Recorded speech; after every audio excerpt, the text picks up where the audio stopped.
ugly children of the moon. My name's Cookie, and tonight I'm gonna read you a Christmas story. In fact, it's the last Christmas story ever to be told. If you're squeamish, now is your chance to leave. But I know you won't, because you're all on the naughty list. All right, now sit back, relax, and have some Christmas cookies. Ha ha ha. All right, now where do we begin? Oh, how about right here on page 1? Hello and welcome to another special topic episode of What Doesn't Kill Us on the Fight or Flight Network. I'm Brady and I have a special guest today, Alan Maxson. So first off, go ahead and tell us who you are and what you do. Well, hello. Glad to be here. I am an actor, and I specialize in creatures and monsters, non-human characters. I'm usually under heavy prosthetics, makeup, big suits. So if you've seen me before, you probably haven't seen this face. So if we've seen you before, we haven't seen you before. Exactly. Right, that makes sense. Well, that's fun. At the beginning of this video, you may have seen a little bit of Alan's work. You want to tell us about Cookie? Yeah, so Christmas with Cookie is the first feature-length film that I wrote and directed with Sean Schminke, and I play Cookie in it, which is the character you saw at the beginning who is narrating the story from the book. And Cookie is an extremely fun character to play. Not only does he push the story along and he narrates it, but he makes fun of the story the entire time. And this movie is a low-budget movie. It was funded with very little money, so if there are any parts that the audience is watching it and goes, "What the fuck is going on here?" Cookie calls it out before the audience has time to. So Cookie is the voice of the audience in this movie. That sounds like a lot of fun. I'm looking forward to seeing more of it. Hopefully, our viewers will too. I hope so, yeah. I would like to hear all of your funny, negative YouTube comment feedback out there, you internet people. So you heard it.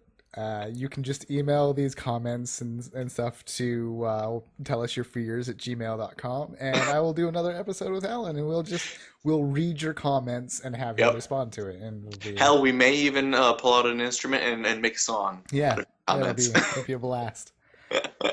Anyway, so just so everyone knows, I met Alan at Monsterpalooza this last year.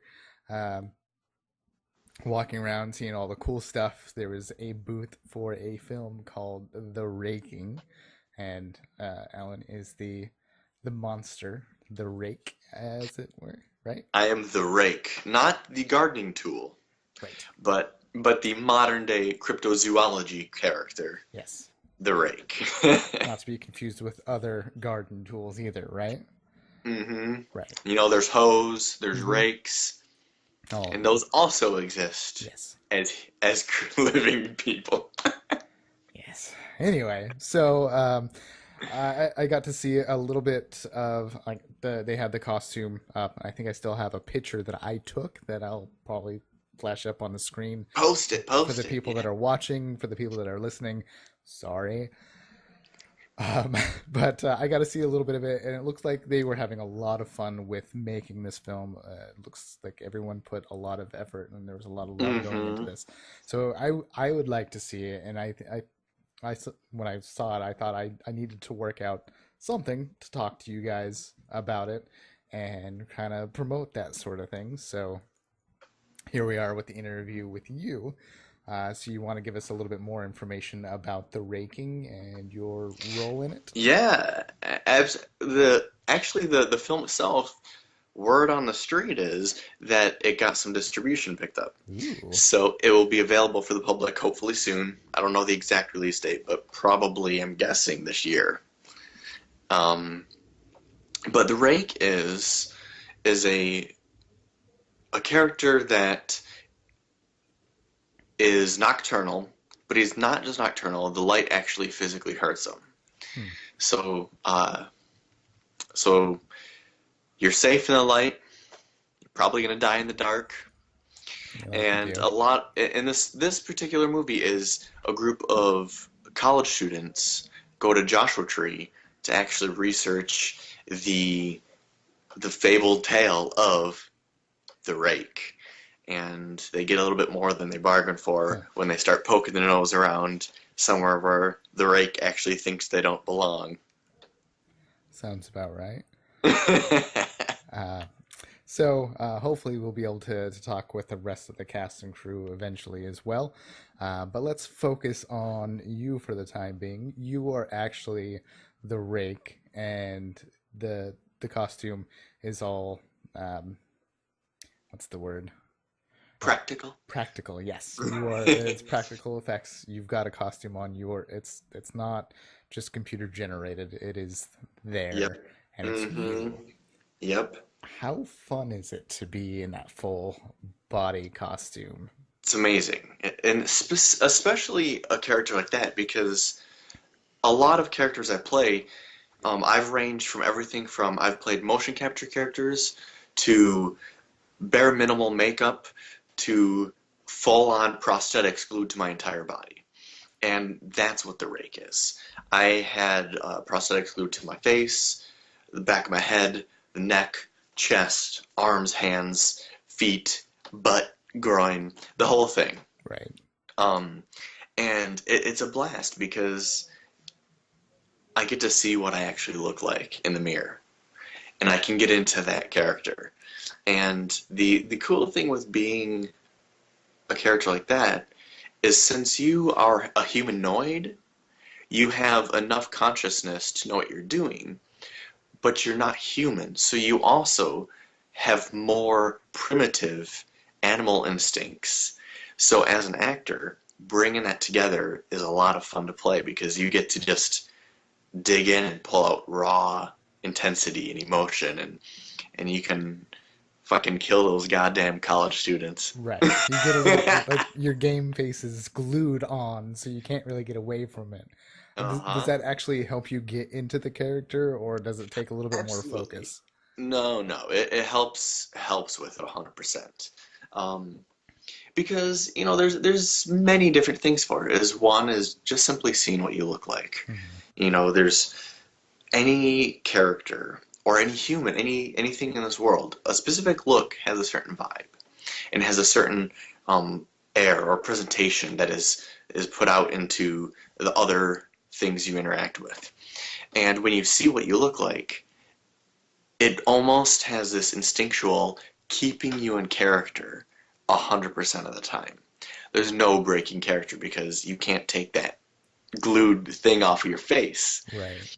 Um, and then another big part of it is it, in a way, either hinders how you move or it accentuates how you move. I can see And that. so that adds to the character because there's certain parts of your body that have more weight or have less weight or are exposed. And so you carry yourself or you move or you have motivation based on that.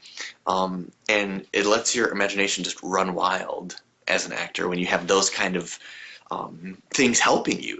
It's a bonus, I think, for an actor. Hmm. That's pretty neat. As and again, this is a full body thing. How long did it take to get that put on, and how long would you keep it on?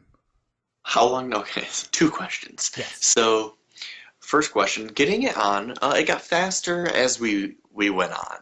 Each day we did it, Hmm. it got faster. But I would say it was about a 4 to 6 hour process.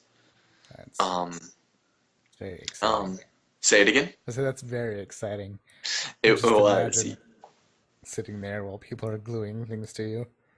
Yep, I believe the Raking should have a time lapse somewhere on their either Facebook page or Instagram or wherever they're promoting. I think there's actually a therakingmovie.com or the Raking film or something. Yeah. Do a Google search, guys. Right. Look for it. It's But there's a time lapse actually of Eric Fox, the makeup artist, Hmm. putting it all on me, and it's fun because not only do you have to have it all glued on, which is a huge process, but then he airbrushes all the detail in the Right. paint. So there's so many layers to it to make it look good and camera ready. Right. I can imagine. Now, another question that I always have that no one ever asks: how long does it take it off? That is an interesting question. So a lot of times I would like to say it usually takes um, half or a little bit less than what it took to put on. Right. Because you still have to be careful about, like, you don't want to tear it, things like that. Yeah, especially if the raking. I believe I was in it for 5 or 7 days in a row, something like that, Right. and your skin can get raw. And you have to be careful because if your skin gets raw, then it's gonna fucking hurt to get Right. glued onto. Right. Just don't take it off quick like a band-aid. You, you do not want to do that.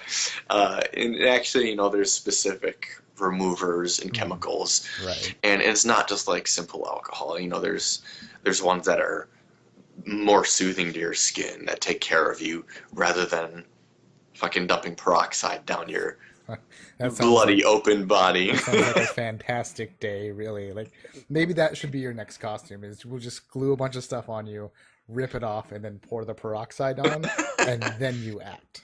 What did Adam Sandler used to do? I'm peroxide man. Right.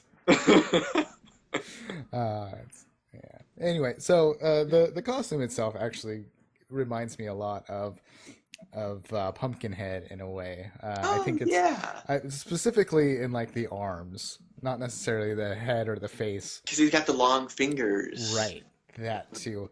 And I'm a huge fan of the practical effects and guerrilla movie making, things like that.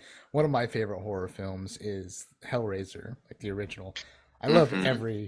all nine. Yes, all nine of them. I absolutely adore them. Definitely my favorite series. Um, but they're known for being very like practical effects. Oh yes.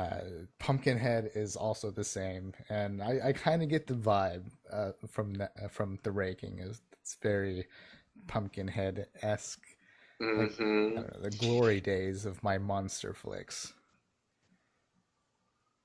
Uh oh, oh. I was saying, the Raking does look like we're going back to the glory days of the monster flick, having the full on creature, and I'm super excited to see it. Yeah, I think anyone who is a fan of makeup and special effects and practical things is gonna love it just because it's so fun and it's shot. Not only is it a practical suit, but it's shot in a way that is in that era of all practical stuff because it was not shot for any green screen or motion capture or tracking. It was shot to be edited as it was in the lens. Right, So it will have the vibe and feel of that whole era that everybody loves is in that movie. right. Super excited. Hmm. All right, so let's get into the nitty gritty. Now, what scares you and why? What was the first thing that you remember scaring you? Well, the first thing that I remember scaring me. I don't remember. Hmm. I don't remember, but it was if I had to guess, it was probably something with bees or hornets or something that that fucking suck. Right, not the bees. Yeah, no, nobody wants those. Even Nick Cage doesn't want those. It's exactly. All right. Is there anything like uh, you remember the first movie or book or TV show or something that scared you? It's interesting. I've never really been scared of movies. My earliest memories of watching something on TV is is on Sci-Fi Channel when they used to play Hellraiser Mhm. and Puppet Master and Aliens, and those are literally like my earliest memories of Mhm. watching things. And so I think I've always just known it's a movie. It's not real. So I've never really been afraid. Um, there may have been things that I was scared of when I saw it on TV when I was really young, but I was probably too young to even remember. So I'm pretty resilient when it comes to watching Fair things. enough. I know it's fake. I know my mom would always tell stories about how one of the scenes in Gremlins or Gremlins 2 apparently freaked me out as a kid. And I don't remember that. I remember watching Gremlins 2 with a very strange fondness for it. Like I was super intrigued by it. But apparently it scared me or something. I think it was actually the Ghoulies that freaked me out The Ghoulies. because You those know, things are weird and creepy. the Ghoulies are fun. I like them. It's interesting you mentioned Gremlins because Gremlins was one of my favorites as a kid. Right. And the movie never scared me. But for some reason, I had an action figure of Stripe. Uh huh. And he scared me, evidently. I don't remember this, but my dad told me that he had to take Stripe to work because he couldn't have it in the house because I was too afraid of it. Huh. But watching the movie didn't scare me. Just having the toy physically in the house with us. Right. And now you keep them behind you. Yeah, and now I have them all. Yeah. Huh. That's pretty interesting. So you mentioned that you grew up watching a lot of like horror movies on TV. What got you into horror? I think the same thing that gets everybody into it is the visuals. It's so visually stunning and it's beautiful and the artisticness. The artists behind all of these creations and these monsters have such imagination. I mean, the stereotypical go-to one is like H.R. Geiger. Like, Hmm. look at the aliens and the facehuggers. They're beautifully created Right. and there's something to be said too about things that are not real or or inhuman Hmm. take more creativity than to create something that already exists. So, in my personal opinion, is I think horror and sci-fi's take 10 times more the amount of creative juices than it would to make a rom-com or Right. a drama or That even an makes sense. action because those things are real in real life. Right. Like we have drama, comedy, and romance in our life for real. So it's Right. like we have such an easy copycat to mimic. Right. Whereas if you create something brand new, this world or something like that, it's all from out of here. Right. So And I think that's fascinated me. yeah, absolutely. Like Monsterpalooza is definitely my favorite convention, just because of seeing the creativity that is there. The people that make the creatures, make the monsters, do the makeup. There's so much going on, and it Hmm. ranges from really cool paintings, like obviously inspired by like H.P. Lovecraft, to even this last year they had the motorcycles from um, wow, just forgot the name of it. Ghost Rider. Oh, yep, yep. And like the for the Ghost Rider, the first Ghost Rider movie, like that bike was just so it twisted. Like the design that went into that is just crazy. Right. It's very just a monstrosity of its own. So I that definitely makes sense. So what would be your favorite horror movie, book, story, anything? I'd have to say it goes into a few categories. Mhm. Um, if you want to go like creepy, what would actually probably scare a person in real life, I'd have to say House of a Thousand Corpses by Rob Zombie. Mhm. Rob Zombie genuinely makes, I think, demonically scary movies. Um, but then there's other categories, like if you want to go classic, I have to say I fucking love the classic Universal monster movies Oh. with the Frankenstein's monster and Hmm. the Wolfman. They're great.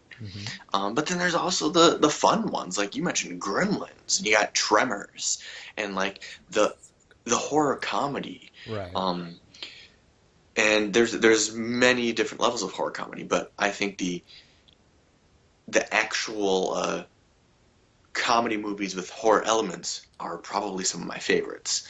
You know, you have the word horror comedy is thrown around a lot in modern day because I think a lot of people consider bad or cheesy movies considered comedy. I think there's Right. a lot of the public genuinely confuses comedy with just poorly Right. made movies, um, which is not necessarily wrong or bad. It's just I think the word comedy has a different definition in the last couple decades as it's grown and changed. Yeah, definitely. Especially like with Sharknado being such a big thing. I think like the first one was definitely tongue in cheek, Yes. but because it was popular, they just pushed it more and more. And especially like the third, I haven't seen the fourth yet. I should totally watch it. But I've never that seen any. Are they worth seeing? do you like really like terribly cheesy It movies? depends on the movie. Depends on the Um, movie. I I liked Sharktopus better. But Sharknado definitely knows what it's doing. Like, there's a handful of movies that sci-fi did right around that time where they knew what they were doing. They're just making a joke of what they had become. Right. And a couple of them were fairly popular. Sharktopus did get a sequel that I never watched, but Sharknado really just blew up for some reason. Like they struck gold somehow, and Mm-hmm. they're bad. Like Yep. just something something is wrong with those people. But they made the movie and they knew what they were doing. They knew their budget. They knew Right. their limitations, and you can tell with the jokes that they make and the references. Apparently, the fourth one is just if you can think of all of the memorable quotes from your favorite movies, they took all of those and made a script out of it. At least that's what I've heard. I haven't seen Huh. it, but that's that. So they're just Now, do I making need to start at Sharknado 1 to um continue watching? Or are they standalones? they they basically recap everything that happened in the previous movie. Like they do that through various dialogue. So I would say start with the first one just so you can see what you're in for. But after that, it doesn't really matter. Um, they'll explain why the chick is missing a hand or what's going on with the daughter. Like it all gets sort of explained. I don't know, but it's a lot of weird stuff. But they also did movies like Lava Lantula, something like that. Oh, I have a buddy who was in that. Right. One of my friends is like, okay, sci-fi is going off the deep end. They just did a movie called Two Lava, Two Lantula. I was like, dude, that's totally a sequel to Lava Lantula. And he's like, what? When did they do that? A while ago. And it's kind of in the same universe because the main actor is in both, I guess. I don't know. But a lot of people are like making fun of that one. Well, they caught something where they were just making fun of themselves Mm-hmm. and it works. And in that sense, yes, it is like a horror comedy, but it's flat out just a comedy. It's hands down. Yep. And it's also great for, masking low budget. Right. Like I mentioned earlier with Cookie, when you have to work with a smaller amount of money than these giant fantastic films are being made for, then sometimes going that extra camp route Hmm. helps it. Right. Like there's nothing wrong with doing it. People like it. Right. Yeah, I mean, it's a lot of fun. We did a review of I don't remember what it was called. It was a horror comedy involving zombies, and I'll have to look it up. Let me see if I can find it. I know we had it.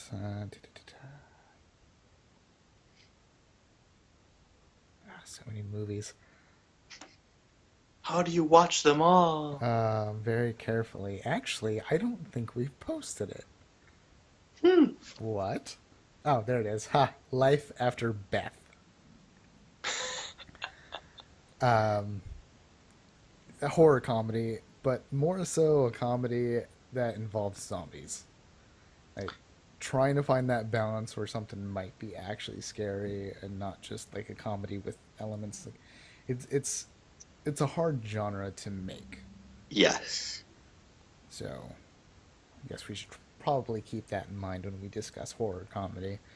Um, but Yeah, also, it is just true, you know. yeah, And there's something to be said too, you know. We talk a lot about our opinions on movies and you know, you guys review movies hmm and you're going to eventually review my movie and I'm going to fully embrace any negative or anything you guys want to say. I can't wait to hear it. It's going to right, be a blast for me. good, You know, I think a lot of people are touchy about it, but I say, fucking let's hear it. yeah, But the thing that I always say is no matter how you feel about a movie is somebody made it. Somebody went out and put creative effort and did it. And it's one step farther than most of the people that speak very loudly about their opinions about it. Because a hmm lot of these people have never made one. hmm You know, so it's one of those things where you just have to give props for someone for making it, no matter how bad it is. right, yeah, and Because that's just the first step. I definitely agree with you on that. Yeah, some of us have done like the short movies or projects for school and things like that, and we know how much time and effort goes into them, but we don't know the extent. Like we've Hmm. done it, but we haven't done a full length feature, big budget where you've got a full team working on like one set piece. Yep. Um, You know, I always use this argument whenever the Lucas haters talk about the prequels, and I mhm. and I always say, I go, you know what? Have you ever made a movie better than Star Wars Episode 1 through 3? Probably not. And frankly, I don't care how boastful you think you are. Most people probably won't. Like those movies may not be as good as obviously the originals, but they're better than a lot of other movies. That is definitely true. You know, I there are have seen worse.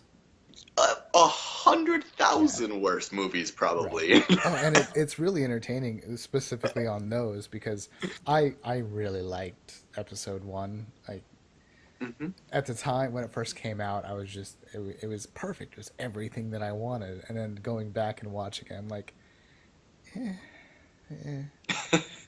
But I've seen the prequel trilogy go from people were excited to see them to everyone thinks they're garbage, and now it's coming back. People are like, well, they weren't that bad. Episode three, especially, people are going back and saying episode three is actually a really decent movie. But essentially, I think there were just some bad choices in the first, like episode one, that kind of painted a corner for episode two, and then everyone tried to fix it for episode three.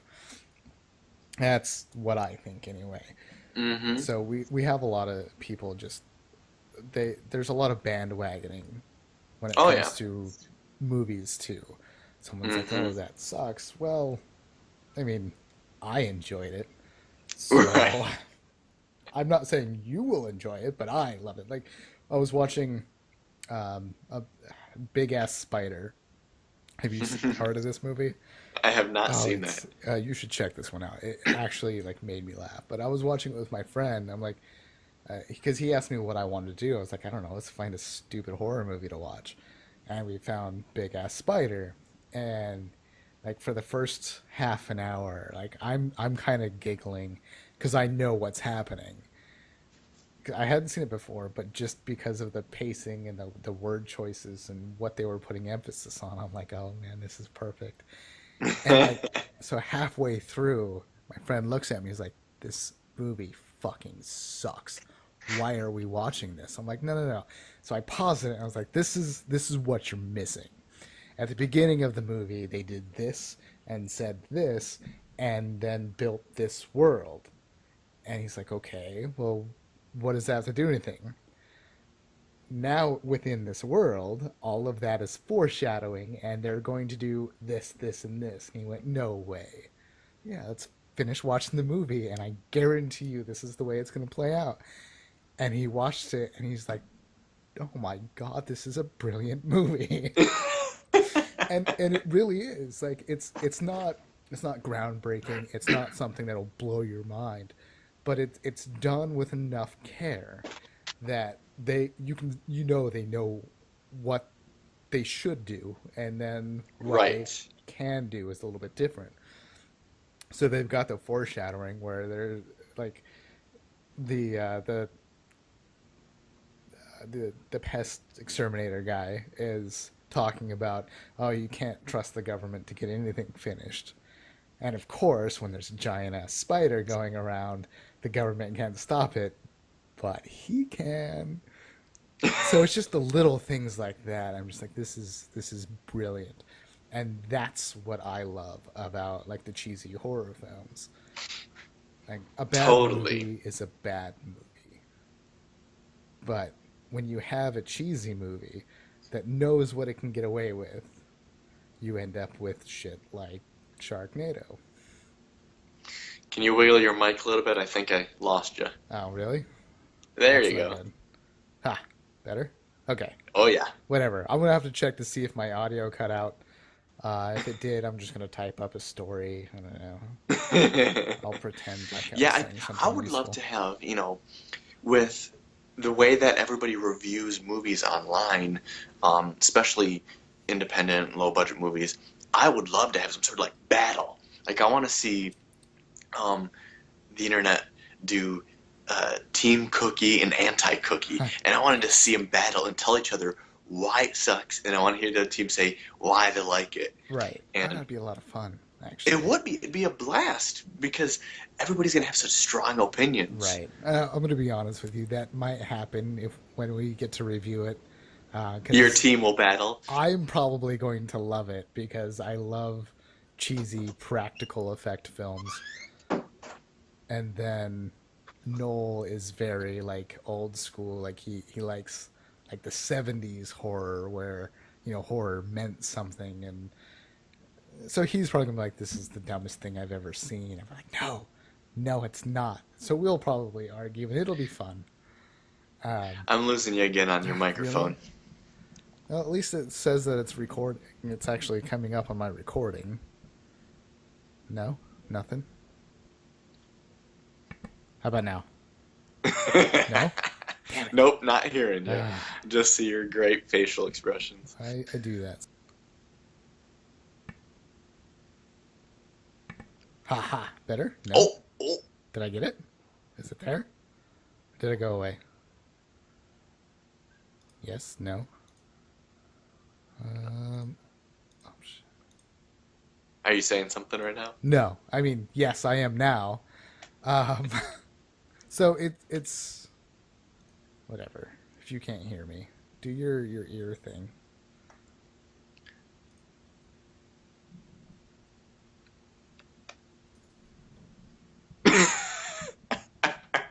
Don't laugh at me. Anything? What's going Alright, guys, just hang in there with the dead air. If you don't hear anything, because the fear has struck in Brady here. He's too afraid to speak.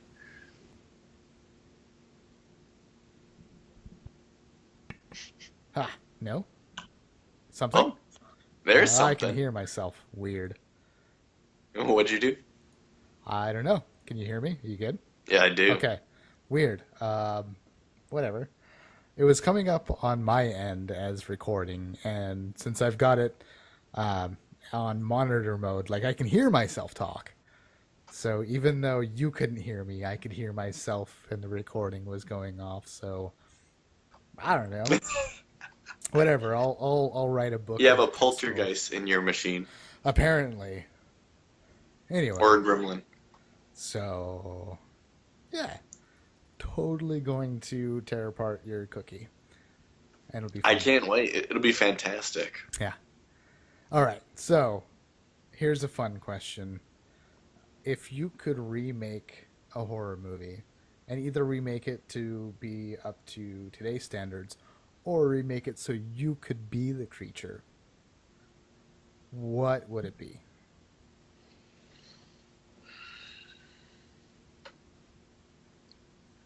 I think if I were to be the creature, I'd probably want to do Creature from the Black Lagoon, and I could be the Gill Man. All right. That movie has not been remade yet, so I would be the first remake of Creature. And that would be fantastic, especially with Um, practical effects. oh, 100%, yep. Yeah.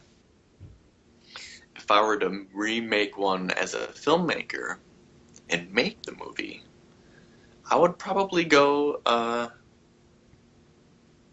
wow, it's a tough one. I wouldn't remake one. I would make a sequel. Ooh.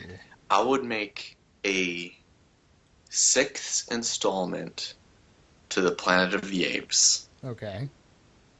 of the classic series, Right. but I would shoot it on the exact same film stock with the exact same makeup, and I would do everything the exact way they did in the last film, which I believe was 70 something, and that way it would look like it still fits in that universe. All right. That could be fun. That's what I would do. Huh. Yeah, that's a really cool That's idea. that's the reaction to a I disagree. Huh. No, like it was a reaction of I didn't even ever consider that as an option. Like that's a good call. I Yeah, think it'd be fun. it would be. Yeah, Hmm. yeah. Good answer. All right. So, what has been your favorite like creature acting experience? My favorite creature actor experience. I I've had a great experience with all of the characters I've played. Um, the Raking is definitely up there as one of them. The Raking was a blast. Okay. Um, but I also it's a work in progress. It's a fan film. I'm doing a all practical Ninja Turtles movie Hmm. with Scotty Fields. He just recently was part of the team that did makeup effects for the new Star Trek Beyond movie. Okay. And he's making 15 all practical characters from the Ninja Turtles world. And I have so far played two of them, and I will eventually play three. But it's kind of an ongoing, continual process since it's a Hmm. fan film, it's self funded. Right. But these suits are magnificent. If you go on Facebook and Instagram, search for Ninja Turtles Blood Brothers. You can also find links on all of my sites and everything. But I play Rocksteady, Leatherhead, and Triceraton. And they're awesome suits. They look so great. Leatherhead was the last one I wore, and I was close to 8 feet, if not taller, in that suit. Nice. Very It nice. was awesome, and he's just a fantastic artist when he sculpts these, and so they're fun to play because it takes so much strength to move these suits because they're so big.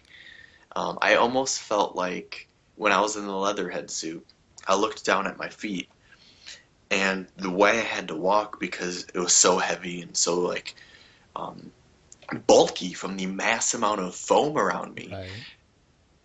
I envisioned myself, I felt like Earl Sinclair Huh.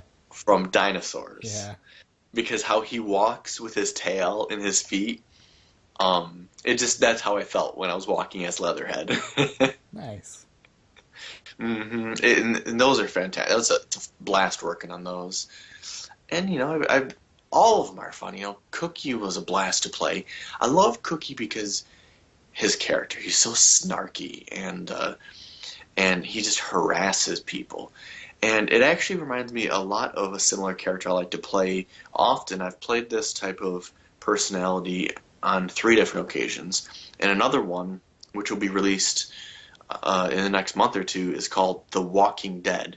And that's walking as in WOKKING, like a Okay. walk. Right.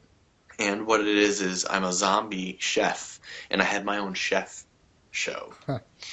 And he has a similar personality to Cookie in the sense that he's mean and he doesn't have a filter.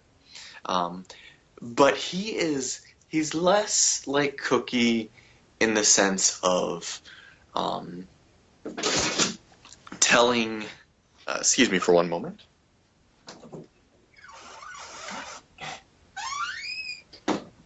I had a cat jumping at the door. Right, I heard. Did you hear? Yes. She can open the door like a velociraptor. She pulls the handle down and Very nice. um but but but yeah, so the character for The Walking Dead, his name is Corden Gruesome, and he is a chef who wants to cook all these zombie type dishes. Hmm. And he's extremely funny, and he's always trying to kill his guests. Any human that's on there he wants to kill. That makes and sense. and he's very narcissistic. Cookie is very much he comes from a Christmas world, so he'll harass you and make fun of you, but his intentions are all just like his mind is set on Christmas and eating cookies. That's all he cares about. Whereas Corden Gruesome, he's so self-absorbed. He is like the biggest star in the world to himself. Nobody outdoes him in celebrity status. So he's just so fun to play. And I have to say, Corden Gruesome might be one of my favorite characters to play. All right. He's a blast. He's entertaining to watch, and I like watching the stuff I'm in. But I think Corden Gruesome, I genuinely laugh at as if it's not me Hmm. in there. When I watch that, I'm genuinely entertained. And so, I'll have to look into that. yeah, I'll post when they're released, but it should be very soon. There'll be 6 episodes. Okay. And all of them, even though they're grotesque cooking things, they're all actual recipes that you can cook at home. So Nice. that was fun because it was also demanding as an actor, because I had to memorize, since I'm the host of this fake TV show, I had to memorize lots of details. I had about 60 pages of a script for all 6 episodes, and it's mainly monologues of me because I have to remember temperatures and times Right. and amounts of food, whether it be teaspoons or ounces, and it was also kind of educational too because I don't bake a lot. I do a lot of grilling, but a lot of the stuff is baking, and Mhm. and so there's a lot of times I was like, oh yeah, that would be good with that, huh? Huh. And it's fun, and they're very like Halloween themed, so it's something where you could actually watch him during the Halloween season and say, I'm gonna make these treats for my guests when they come over for our party. Very nice. Are, Yeah, are it's those cool. going to be released before Halloween this year or after? They should be, I believe. Okay. I believe. So it's a YouTube channel called CZ's World. That's CZS World, and that's where it will be. All right. Fair enough. I think that's basically all of the questions I had. Other than the one thing, I do want to point out that when it comes to Cookie, I do get kind of a Tales from the Crypt sort of feel from him. Was that a bit of an inspiration for you when writing the character? What's funny is writing Christmas with Cookie came from a place where I have said that I wanted to make my own feature film for quite some time now. I would have to say genuinely 15 years. I've said I want to. And it just came to a point where I said it doesn't matter the budget. It doesn't matter how. Just make it. Even if it's out of your own pocket, even if it's less than what you want it to be, write a film that you can do with what you have. And so my thought was, if I make a film that has problems in it because of budget um, or anything that has to do with time constraints, anything that would make editing an issue, I thought to myself, how can I have an easy handicap? And having a narrator character similar to Tales from the Crypt covers it, because I can always cut back to Cookie, and he can always carry the story on. And I also thought for parts that are too big to film, it's a sci-fi Christmas comedy. So Right. there's a lot of space and aliens.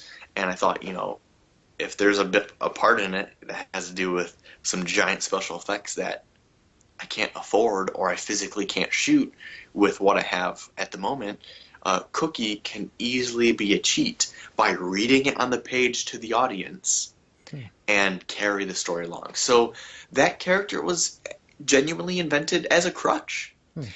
It was not created for comedic or fun, or if you watch it and you're like, I love Cookie. It was a fucking accident. It was a crutch Right. for my writing.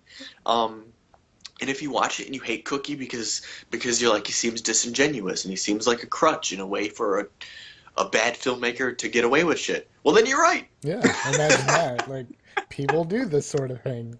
Who would have thought? Yep. So it's interesting, and I like it, and it gives it a fun vibes. It's almost like Tales from the Crypt, kind of almost integrated with a reality show, Hmm. because reality shows have those sit down interviews Right. interspersed with the reality their whole episode. Tales from the Crypt only has the Crypt Keeper at the head and tail of it. Right. So this is kind of making the two come together. Yeah. All right. Yeah, I'm definitely looking forward to seeing more. The clip that you shared is Now, hilarious. with what you know about why I wrote that, does that discourage you from wanting to watch it Oh now? no, it makes me want to watch it even more, honestly. Like I Why said, so? I Why? I love guerrilla filmmaking. I love when people just take what they have and do something with it. It's one of the coolest things that can be done. If you look at movies like even like the original Evil Dead, that was Mm-hmm. essentially they could do this, so they did that. These small Yep. little sets. Um, Hellraiser, like the majority of it takes place in that one house. And because he couldn't really do anything with it, he was getting up on ladders in the corner of the room to get the shot that he wanted. You know, Yep. so I absolutely love that. And the independent films, like sometimes people can come up with some really cool ideas, and it becomes something. Like we've seen a couple different things, from like the Street Fighter fan films to um, the Mortal Kombat fan film that became an ongoing series with funding. Of course, that guy did have a lot of money to throw into it, but Yes. it still became something. There's also some kids that do lightsaber battles. I can't remember the group right now. I wish I could have everyone go watch their video because it was fantastic. The first one they Mm-hmm. did, it was all them, and it was fun. It was super low budget, you could tell, and they just did a thing, and it became so popular that Skywalker Ranch helped them make a sequel. That's awesome. Right. So That's I love things like that. So knowing that you wrote this with your limitations in mind, and even as a crutch, that's still something that could be a lot of fun. It could be gold, it could be junk. I don't know. yep. We'll see what happens. And I'll be honest with you when it comes out, or when I get to watch it. Uh, I'll straight up tell you if it's shit. I'll talk. It'll I be hope fun. you do.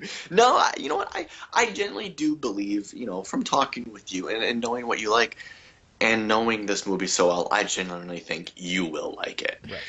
The piece that we saw at the beginning of this, um, is pretty much how the movie is. So if you enjoyed that minute and a half or whatever it was, you're gonna love the rest of the movie. Right. Like that's the movie. Right.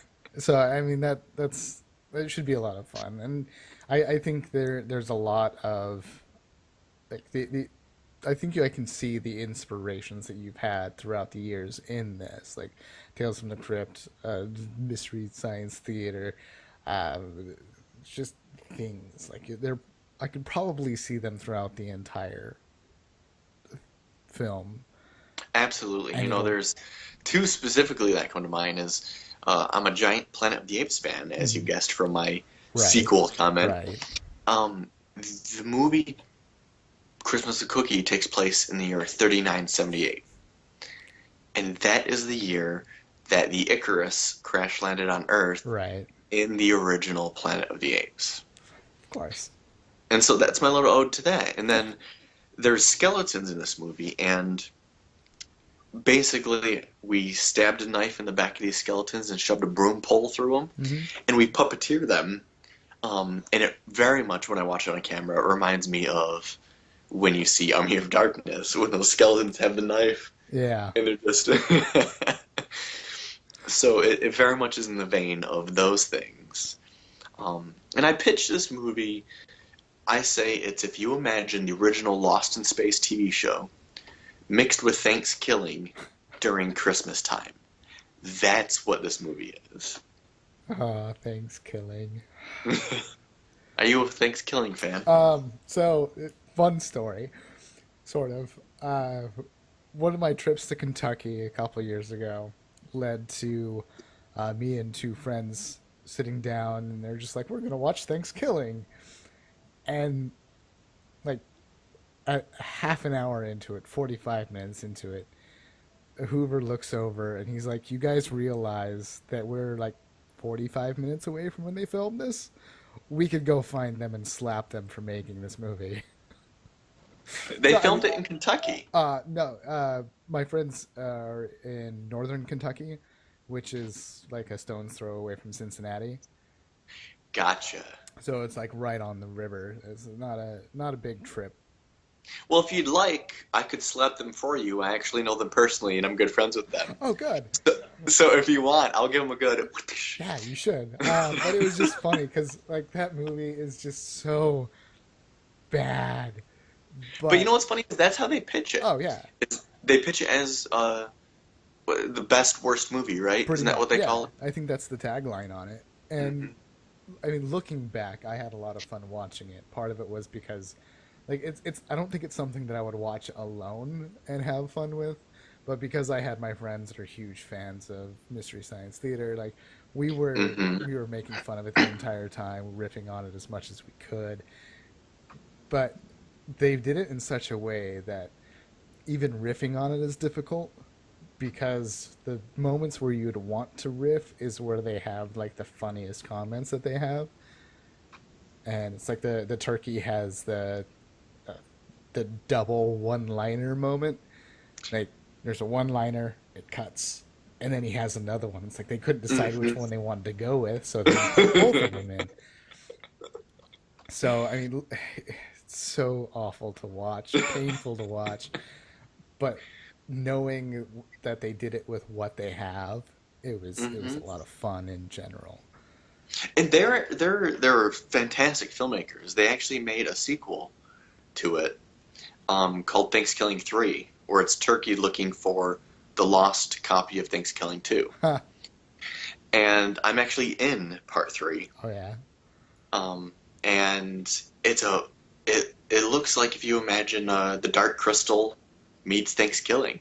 that's amazing. It's visually beautiful. And I believe they raised the first movie was $3,000.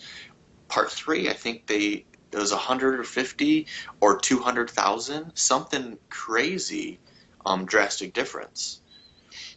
And All right. but yeah, it's interesting to see. The thing is you have to work with what you have, and they did, and they kind of made a little career out of it. It's really entertaining because I just did a Google search, and it's like searches related to Thanksgiving 3 is Thanksgiving 2, and of course the first result is Thanksgiving 3 on IMDb, and then a Wikia page that has the Thanksgiving in space, no one can hear you based. Oh, yeah. It's See, funny. You can't help but laugh. and see, like these guys have to be my kind of people. Like I have a feeling that I'd get You would totally get along with that. right. I really 100%. think I would. And it's just like whatever. It was on Netflix. We couldn't say no. We watched it, and it's just one of those things that it's a memory that I have. There's lots of movies that I've watched. I couldn't tell you where I was or when I saw it. Things Killing, I know exactly where I was. I know exactly what I was doing. You know what my hope for is with Christmas with Cookie is I hope that it becomes a stocking stuffer. Right. You know, whether people do it because they know someone will actually enjoy it like you, or if they do it because they're like, he's gonna hate this, and this movie's only $5 fucking on DVD, so I'm gonna put it in a stocking. Right. And likely, like I will make other people watch this one way or another. Absolutely. I do have a handful of friends that do not allow me to pick the movie that we're watching for the evening Because they know you're gonna pick one they don't like. right, or something really bad. I made my friend Anthony watch Zardoz. That was a fun experiment. Like he was home alone, like he didn't have to work, but all of our friends had things to do, and I was about ready to leave. He's like, "What should I do?" I was like, "You should watch Zardoz." So I started it for him and then left. Like you do, because you really only watch Zardoz maybe twice if you really want like that sort of torture. So I started getting text messages from him like, "What? Why am I watch? Why did you leave me with this?" Just ran like he got crazier and crazier in his messages as he was watching it, and it was hilarious. It made my day. And another time, I made my friend Lauren watch the anime series of Excel Saga, and he absolutely hated it, 100%. But for me, Excel Saga is the super cheesiness of they know what they're doing. They're just making trope by trope by trope to make fun of the entire genre and of themselves. So I think it's fantastic. He thought it was the dumbest thing in the world, but I still made him watch every episode. And he doesn't let me pick things anymore. Well, I can't wait till you force my movie upon people. Oh yeah, it'll happen. It's very exciting. Yeah, so I think that's all the questions I have for you. Is there anything you want to add? Anything you want to discuss?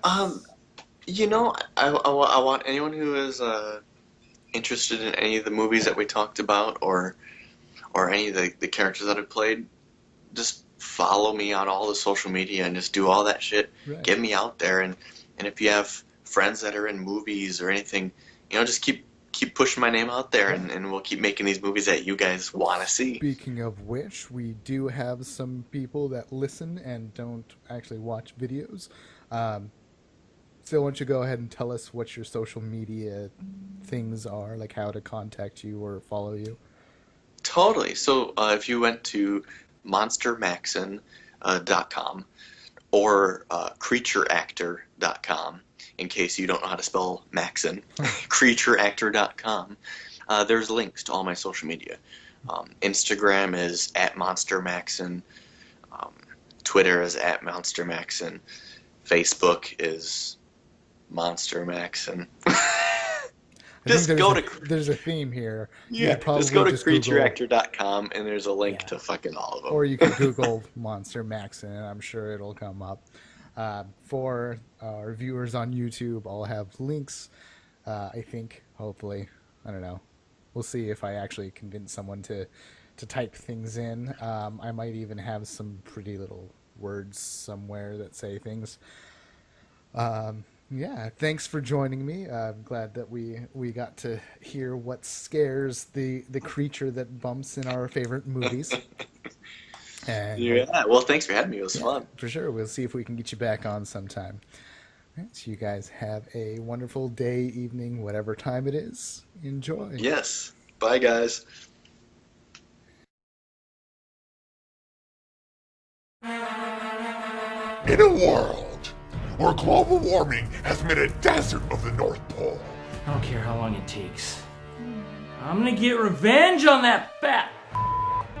What the hell? There's aliens in the story too? Christmas with Cookie! Only one elf can read you